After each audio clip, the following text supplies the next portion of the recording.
I met Prabhupada indirectly first.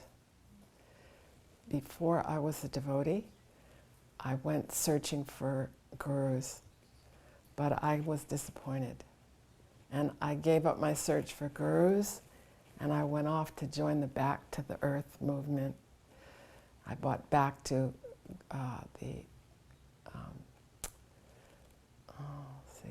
this is going to happen a couple of times while we're talking, because I forget things. Mother Earth, I bought Mother Earth magazine, and I started corresponding with people in the back of the magazine.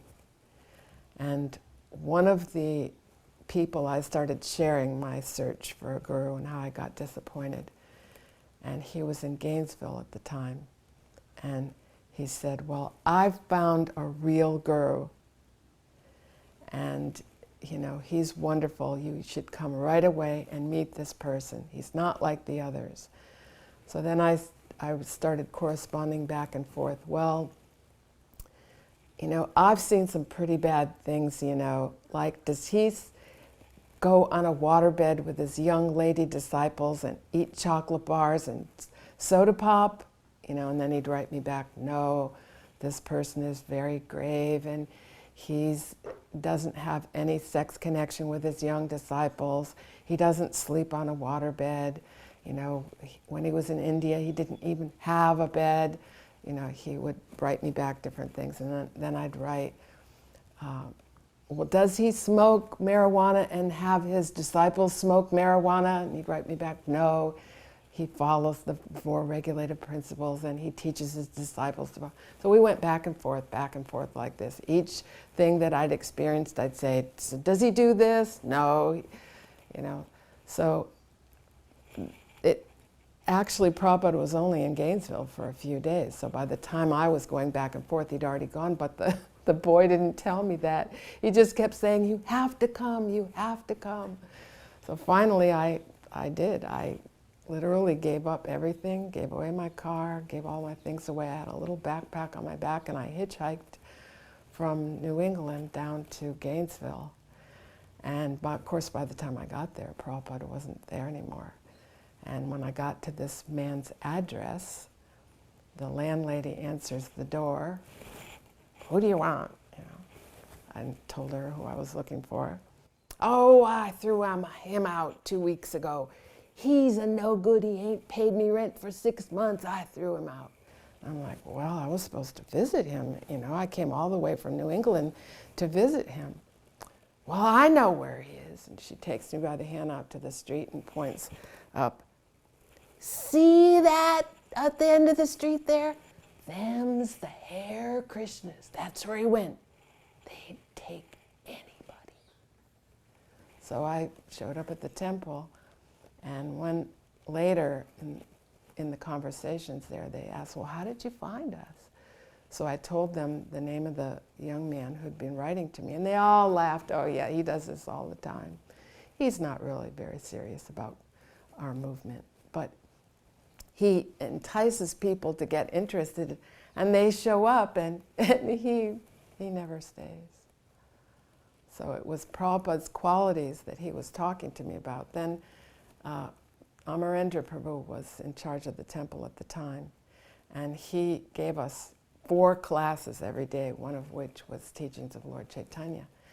So one day we were reading from teachings of Lord Chaitanya, and I opened this chapter called The Devotee, and in the first or second paragraph, all the things that he'd been writing to me were listed exactly like he'd been doing it. And I said to Amarendra, well, that's not fair. This guy just copied stuff out of the book. And Amarendra just looked at me gravely and said, why do you care where this information came from, if it's true?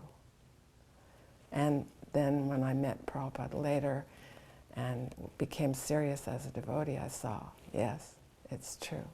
All these qualities are Prabhupada. So some people came by getting a book, some by getting prasadam, and I came by hearing Prabhupada's qualities, not even by a sincere, devoted, committed follower, but by just someone that was impressed by Prabhupada. Because Gayatri had impressed upon me that service to Srila Prabhupada was more important than seeing him, then I elected to help her in the kitchen pretty much the whole time during that festival. I missed all the amazing events up on the hill with the lectures and the kirtans, and I'm eternally grateful to you for providing those to me now that I can participate and hear the realizations of the disciples that were there. I chose to stay in the kitchen, and one thing that I was asked to do was help her make Prabhupada's birthday cake. So the part that I made or helped to make was a banana cake, peeling the bananas and helping her mix the cake in a huge garbage can with a big paddle, and helping her in different ways to bake it and put it together and do all the different parts. And when we were finished with everything, and it was our chance to take the cake up to Prabhupada, we sat somewhere in back of Prabhupada's Vyasasan with this cake down low, and we were cutting the cake, and some disciple, maybe it was his servant or someone who was taking care of Srila Prabhupada, came with a plate and said to me, give a piece for Srila Prabhupada. And I took a nice big corner piece, maybe like a big 8-inch piece, and put it on the plate. And I swear, the second I put this on the plate and the man turned around to take it to Prabhupada, the devotees literally, it was like a tsunami of devotees. And I was crushed underneath the devotees grabbing for cake.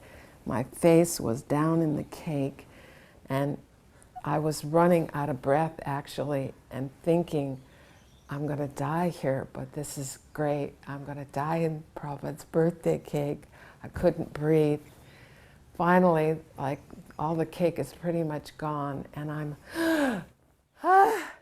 get up. And since that day, I've heard so many renditions of this story, and I love hearing people talk about their viewpoint of the story. You know, like one person grabbed a piece and ran, and he was chased by everyone, and they all fell down, and the cake was just in pieces all over the grass. Other people were pushing it in each other's mouth, you know, and they were saying like, yes, that chocolate cake was, or whatever, and I would say to them, chocolate? It was banana, you know, and every person I talked to said the cake was a different flavor. So it seemed to me like this cake became a kalpavriksha cake touched by Prabhupada, and immediately it was whatever the favorite flavor that you had was in that cake. It was like his wonderful gift to everybody, and they fought over it like anything. I was determined to get some personal service for Srila Prabhupada, and somehow or other in Dallas I was given some clothes of Srila Prabhupada's to iron. And it was very late at night that I was doing it, and I had to wash and iron many different sets of other clothes first for devotees who were participating there at the temple while so many devotees came to visit Prabhupada in Dallas. And it was very late at night, and every time I went back and forth from the laundry area to go to my classroom where I was ironing, I would take a little detour, go out in the parking lot and look up at Prabhupada's window. I don't know what I was thinking, you know. But there he was, the light on, and it kind of just pacified me. Yes, there's Prabhupada, he's up in the room, he's probably translating or whatever late at night. And by the time I finished the last one, it must have been very late, like almost midnight, or maybe it was even later than that. And I went out again, and this time I had a big load, and the door slammed. So when I got out in the parking lot and I looked up, Prabhupada's face was there in the window, and at first I was like a little startled, and I realized, oh my God, I slammed the door and it probably disturbed him. But his look wasn't like, who's disturbing me? His look was as if he was like the chowkidar. It's like someone's there at the door. And he was looking to see, who is this? Like he was the guard of who is here? And then he saw it was me, and immediately he saw my arms are full of these laundries, and he immediately folded his palms and lowered his head, and I was like shocked, and I froze at first. Then I realized, oh my God, I got to pay obeisances. It's Prabhupada. I got down, paid my obeisances, and of course, by the time I got up, he had left the window and gone back to his work.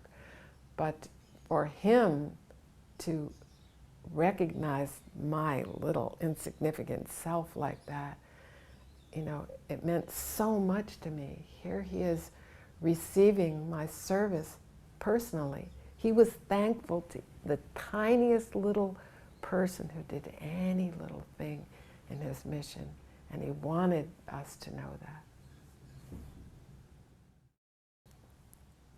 I had a large class of young children, 3, 4, 5 years old, roughly like 50 little kids. And they had acquired a small lot nearby the Dallas temple that they were using as a playground for the children. But there really wasn't anything there. But Prabhupada had told us to do cowherd pastimes with the kids to engage them, cowherd boy games and like this. So it was my idea to dress them up like cows and cowherd boys, and they liked it. So Prabhupada was visiting, and he also had a garden on the other side of the parking lot, and he was in the garden getting a massage, and I'm not sure whether I was aware of that or not, but it was playtime for the children, and I had dressed them all up. Most of them had these ears, like a cow ears, and a tail pinned on, and then there was Krishna and Balaram, and they were dressed perfectly like Krishna and Balaram with their flutes and all this. And the kids were expert at this. Krishna and Balaram would lead and play the flute, and then the cows would walk on all fours going moo, like this. So as we left the building out into the parking lot, headed towards the playground, the kids were all mooing, moo, moo. And Prabhupada obviously heard them because he came to the gate door and opened the door to look out. As soon as he saw the kids, he smiled, like just his smile was oceanic. And he watched the whole scene, and I didn't know what to do. And maybe it was foolish of me, I don't know, but I just called out, "It's Prabhupada, you pay obeisances." And the children turned around and saw Prabhupada, and Krishna and Balaram did not pay obeisances. They stood and posed like Krishna and Balaram, and the cows turned around and went moo, like this. They all paid obeisances. And then they got up and started, continuing on like this, and Krishna and Balaram regally turned around and started leading the cows off, and Prabhupada ran towards the last cow and started pulling the little tail on the cow, and the little child was totally playing with Prabhupada, moo, moo, moo, like this, trying to get away from Prabhupada. And Prabhupada was having such fun pulling the tail while the kids, moo, moo, like this. And then, the children walked away, like playing their parts exactly. Prabhupada went back to his garden, and it was immediately as if I felt like we were all transported at that second. Immediately, Prabhupada interacting with them, we were in Vrindavan. without a doubt, we were all there. It was Vrindavan. Prabhupada could bring you immediately to Vrindavan just by being with him. In my large class of small devotees, who, by the way, brought me up in Krishna consciousness, I'd only been in the movement like 8 months or 9 months when I was told to go to Dallas, and all of them were born in the movement. They'd been there 5 years. They're the ones that cultivated me, practically speaking. And all the children were taught to chant Bhagavad-gita slokas. They were chanting the verses and would hear the meaning, but Prabhupada said the young children didn't have to understand the purport completely, but he wanted them to get some idea. So I drew the cards, like large cards with a picture that would give them something to remember about that verse. And that's how we would do it. I'd hold the card and they'd chant the verse, and the next one, then the next verse, and like this, by picture. And then Prabhupada wanted us to bring the children into the temple room on Sunday and have them all together chant all the Bhagavad-gita, the whole 18 chapters. And I was thinking, whoa, you know, this is really going to be a lot for 3- and 4-year-old kids to do. And I was thinking, you know, like, do we have to? But Prabhupada mentioned that one of the important reasons why he wanted the children to memorize these verses and be able to rattle them off chapter after chapter after chapter, he said that these verses and this recitation is impressed forever on the subtle body. And if these children don't make it in this lifetime, it goes with them to their next birth. They will have the entire Bhagavad-gita already there with them to help them. So that was enough for me. It pacified me.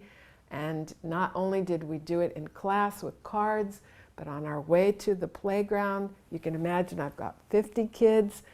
How am I going to tie 50 shoes and keep all these kids sitting down and engaged, right? Again, the verses, the slokas, while we tie the shoes, you know, me and the assistant would tie all the shoes and we'd do a chapter. While we're at the laundromat, you know, so the kids didn't tear the whole place up and run out, and, you know, okay, let's all sit down and do chapter 6, you know, while we're changing the clothes. And this became it was my savior, this chanting of chapters, because the kids liked it, it kept them engaged, and I remembered that Prabhupada said it would go with them forever. Srila Prabhupada wasn't feeling well, and he actually had to be helped up onto the Vyasasan. He still came to give the class, and he needed a cup to spit the mucus in, so they brought him a paper cup. So he had one paper cup with water in it to rinse his mouth and a cup to spit the mucus in. And after the class, they had to actually help him off the Vyasasan. When he came out, they had to hold him while Shuddhakirti put his shoes on. But yet, as he came along the hallway, he looked in a classroom and wanted to go in. Now, during that class, I had all these little kids, and one of them had started crying. So I had taken her out and put her in my classroom, and she had just cried herself to sleep behind the door.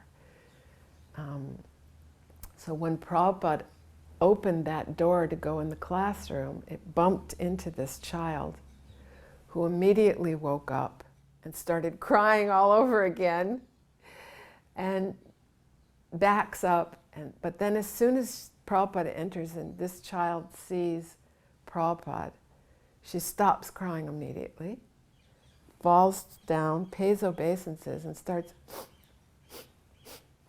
like this to Prabhupada. And I'm not sure why he had decided to go into the room or whether he sensed she was there or whatever, but his intention was completely focused on her. And he reached out and touched her head gently. And then his eyes moved over to me, and his glance pierced me with this message, you know, you've got to treat these children nicely, gently, kindly. I mean, like I'd been told to be, we were supposed to be real strict until they're 16, right? But this look of Prabhupada was like admonishing me to the core. And from that day on, I changed completely and realized, you know, these are the future of our movement. They have to have positive impressions to go on with. And I became loving because I saw Prabhupada's love. Okay, that's great. It's wonderful. In relation to that, where did that instruction come about that you had to be strict till they were 16? Prabhupada had told that. Yeah, Prabhupada. In Dallas, he said something like that? Yes, he gave many instructions when we were in Dallas about how to treat the children. Tell me about some of those. Srila Prabhupada wanted the teachers to be strict. And he even said things like, you could keep a stick, but only show the stick. Don't ever use the stick, but you should be strict. And he said when, classically, that when the child is very young, the parents lavish attention. Then when they're 5, they're strictly managed till they're 16, then you have to befriend them. This was how to do it. So I had the stick in the corner of my classroom. I never used it, but I was very strict with the children until that incident. And not that I let up on discipline, but I realized that they needed more than just strictness. And they were away from their parents, who was hugging them, and, you know. And one thing that I did as an outgrowth of this experience with Prabhupada, I realized that the parents never wrote their kids. And the children would have birthdays or whatever. And, you know, so I used to write the children cards and letters from their parents and have them mailed and, you know, pretend this came from. There were a few parents, okay, that did write, but not everybody. So I wrote the birthday cards and things from the parents so that they would feel loved, because I realized that without that love, they weren't going to stay. Why was I staying? Was I staying because Prabhupada was strict? Follow the 4 regulative principles, get up every morning, take your cold shower. No, that's not why I stayed. I stayed because I knew Prabhupada loved me. He loved me.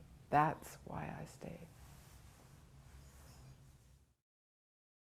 Je anilo premadana